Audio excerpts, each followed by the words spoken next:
Okay, this is the first of a set of videos, I hope, on this channel, just to share this basketball simulation game that I have been playing.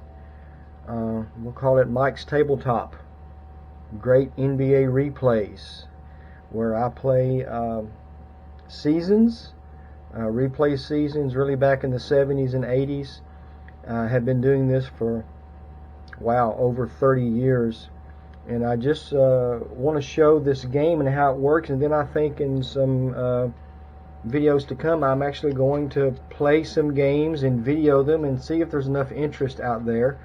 I have a channel on YouTube right now, dmichael100, where I put up footage or games on tape that I have DVD collection of old games from the 60s, 70s, and 80s, and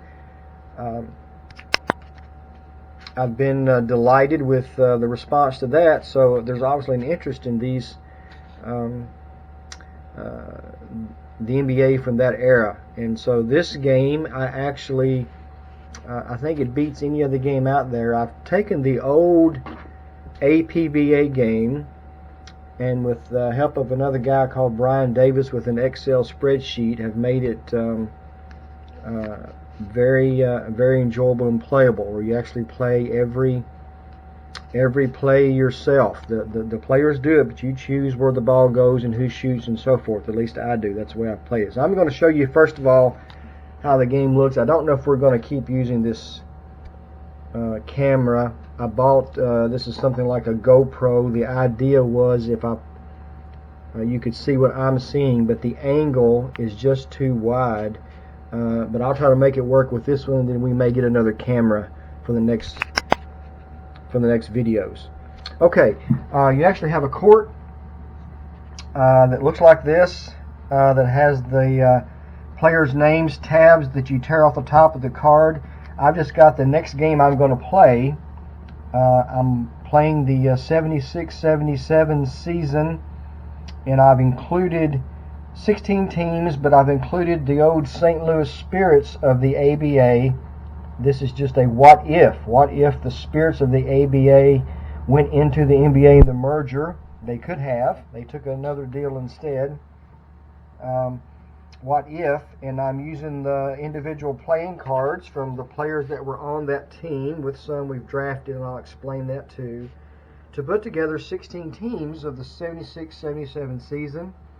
I have a schedule of 20 games.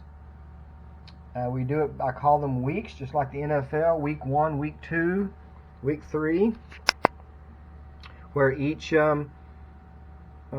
team plays one game, quote unquote, a week. Now I don't do them all in a week, of course. I actually have to work for a living. I teach school, and so when I get a chance, I play the games. The next one on the schedule is the Los Angeles Lakers at the Spirits of St. Louis. So this would have taken place in, I guess, maybe the Checker Dome in St. Louis. Maybe Bob Costas on the microphone for the Spirits, as he was in the ABA. This is 1977. And so I've just got the board set up for that game, and maybe sometime in a later video we will actually play that game and let you see it. But each of the players are on the board. There's Ron Boone, Don Chaney at the guards. I've got M.L. Carr. There's Marvin Barnes and Jimmy Jones. And here on the other end are the Lakers. We have Lucius Allen, Pete Maravich. I'll explain that. They just drafted, these teams drafted players from the teams that did not make it into the 16-team league. There were 23 teams in the NBA after the merger, if you remember. I think that's right.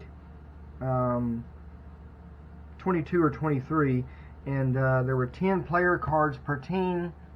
I've got 16 teams, 12 cards per team. So they drafted from those franchises, New Orleans being one of them. That's where Maravich was.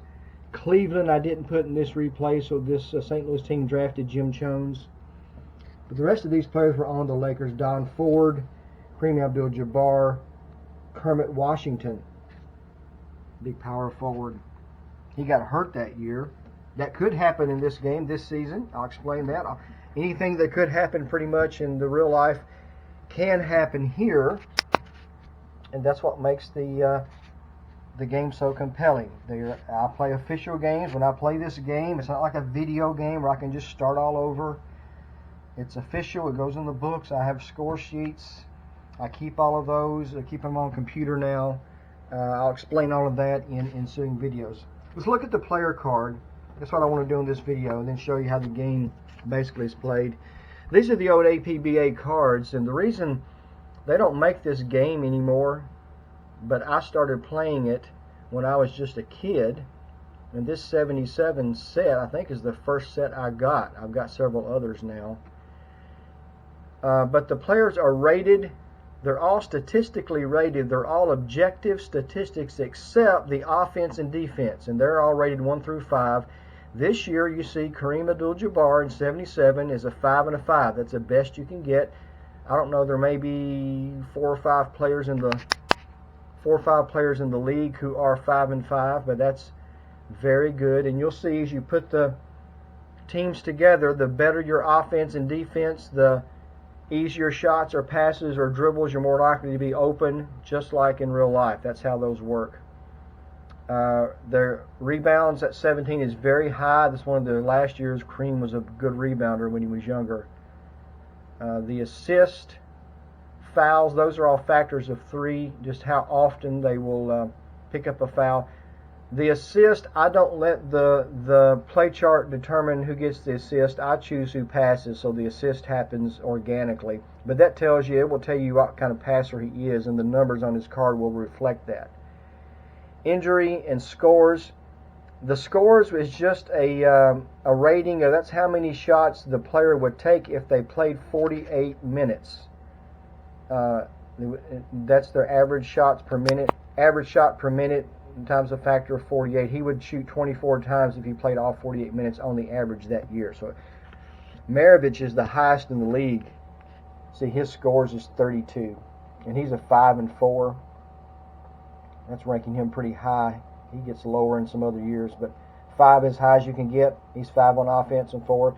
And yeah, that's the big news. The Lakers drafted Maravich with their first pick in the dispersal draft from New Orleans. The player card. You see the PDS, pass, dribble, shoot. Every player is rated pass, dribble, and shoot. Passing, the lower the number, better. Odd numbers better than even numbers. So the very best pass you can pass is a 1, and you see the dice roll. These numbers here are dice rolls in black.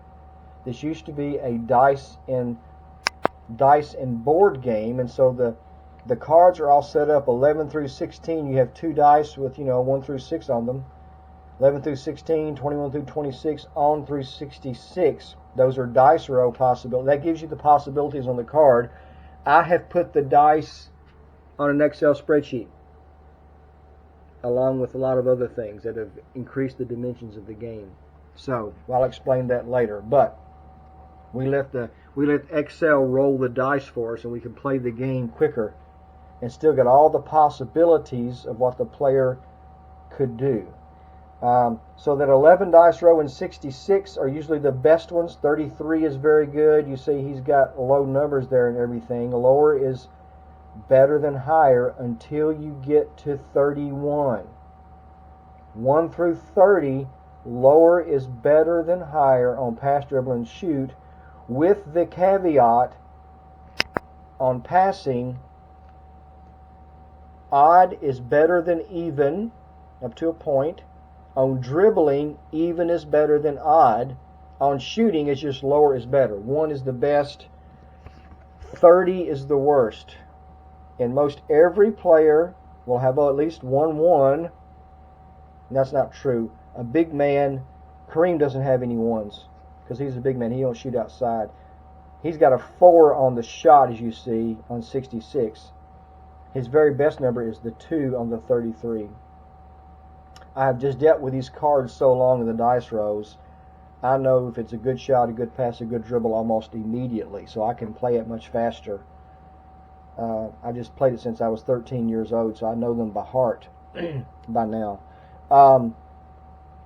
So a 1 is the very best pass, but even a 3 or a 5 on the card would probably be better than a 2 or 4. Okay, because odd is better than even.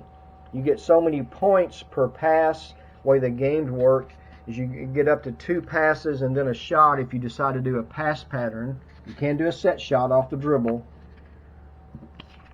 But let's say Kareem throws a pass. Let's say their dice rolls a 22. That's a really good pass. That's a 3 on his card. That's probably going to get him a 5 points, which is the most you can get on a pass is 5 points. 1 through, you got to have 10 total to make the shot. If he got 5 points on the first pass, I'm probably going to take a shot to whoever he passed to. And again, I would choose who he passed to. If he passed it to Don Ford, Don didn't shoot a lot. 15 is not real high based on 48 minutes for scores. But Don would roll the dice and say, hey, rolled a 13. That's a 25. That's a bad number. That's a high number on the shot. That's a high number on everything. Pass, dribble, or shot. That's not a good number. So even with that great pass, Don probably would have missed the shot unless he was in section A of the court, the easier shot. And we would choose where we're passing into. It's tougher to get a good points passing into A. It's easier to get good points passing further out. And the court has sections A, B, C, R, C, L. Don't pay any attention to that. I don't use those. D, E, and F. E is 3-point shots. F is also 3-point shots. I have added sections B, C, which is between B and C, and C, D, between sections C and D. And I'll explain that, but that just adds more dimensions and possibilities to what can happen on the floor and these players. So pass, dribble, shoot. Every player is rated. You can come down and get the ball where you got the ball, whatever floor section that would be decided on the play chart. Hit F9 on Excel to roll the dice. What floor? Look like St. Louis or both of them would have it in CD is the floor section. You could try a shot from CD. Whoever had the ball, so it's Pete Maravich, could try it from CD. You just have to know eventually what numbers are good if you're open or guarded, or +2, +3. Let me give you an example from CD. From CD, if you're open, 1 through 13, and the shot is good on the card. So, Maravich rolls a 41. Let's say that's his dice roll. That's a 10 on the shooting. That shot is good if he's open. If you're guarded, 1 through 7 is good from CD. So he would have missed the shot if he's guarded. There's also a +2, +3. This is just a little better defense. Not open, not guarded, but a little better defense than open. A +2 or +3 would be 12 or 13. 1 through 13 is good. Maravich would have made the shot. Open, +2, +3. Guarded, he would not have made the shot if it was a shot from CD. So that's the player cards. And of course, you pick your 5 starters, and you put them in the play chart that I'll explain in a moment. But the action happens very quick. The old APBA game, they quit making it, and it fell out of favor because it took so long to play. I have cut off one of the old APBA boards, and I use their cards, but I have really changed the game. They had, for each floor section, but I have cut the bottom of the boards off because I just use these really as a table for my score sheet, and I refer to them occasionally to see maybe where a rebound goes, a missed shot, in case I've forgotten something, or a foul. But there were 2 of these boards front and back. See, this is the passing, dribbling from every floor section. I've simplified all of that into a pass and dribble chart, and this will give you an idea. We have open and guarded, pass, dribble. So if this is the player card, the 1 is the best, that's the lowest number odd. You get 5 points for an open pass for a 1. That's the best you can do, whatever floor section you're going to. Guarded, you only get 4, but that's a great pass even if you're guarded. You see, if you get a 2, that's an even number on a pass. Odds better than even. You only get 3 points. If you get a 3 open, you get 5 points. You see how it works? All the way down, you get a 6, which is an even number. It's kind of low, but it's at 2 points for a pass, which is decent. You can get a shot off of that. But if you get a 7, you get 4 points because it's odd, and it just works that way all the way down. As you get lower, the ball gets XC, gets knocked out in C. You've got to take the next shot from C, and the chart will tell you if it's open or guarded based on the defending team's defensive ratings on their cards. Whoever you have in the game, there's an XF. A 16, that would be kind of a bad pass. J is a jump ball. So if you got an 18 and you're open on the pass, but you get an 18 on the player card, let's see if Don Chaney has an 18. A lot of players don't have that. You got 17s. Everybody has 17s. Got a 25. Chaney 24, 23. Chaney wasn't much of a passer, despite his assists being 18. Wasn't a great passer. But you would have a jump ball. All the W's and V's, really, you've just turned it over. Wild pass, the W's. Over on dribble, even is better than odd. So 2 is the best, so you dribble. If you're trying to get to A, you get there. Dribble, you're going for a 4 section. Let's say if you're trying to get to C, let's say your dribble is an 11. You won't get to C, but you'll be in CD. So then you have to start from there. Or decide to shoot if you're open. Or you could pass, or you could dribble one more time. Try to get a better shot. If the dribble or pass is open, the ensuing shot is open or guarded. Or +2, +3, which is between open and guarded. You see that the floor sections, if you're guarded, they're worse. But even is better than odd. All the way down, finally, you get pushed out in ELF. If it's a 13 on the player card on the dribble, you get pushed all. That's a good defense. They pushed him all the way out in ELF. Maybe the shot clock's running down. You've only got 3 dice rolls. So you could have a dribble and a pass, 2 passes, 2 dribbles. Then you got to take a shot. Depends on where I get the ball. Sometimes I'll put it up immediately, just like in real life. A J is they forced a jump ball. Jump ball would be based upon the offense there. The total 5 players on the floor. Los Angeles has 20 offensive points, which is very high. They're a deep team that year. St. Louis only has 17. So it's a +3. The jump ball, the dice roll. The Lakers have a 3-point advantage, a better chance of getting the jump ball than does St. Louis. But either one can get it, and then it would tell you what floor section you got the jump ball in. Hit the dice roll. St. Louis got it in D. We both would have it in D, based upon that dice roll there. 46. So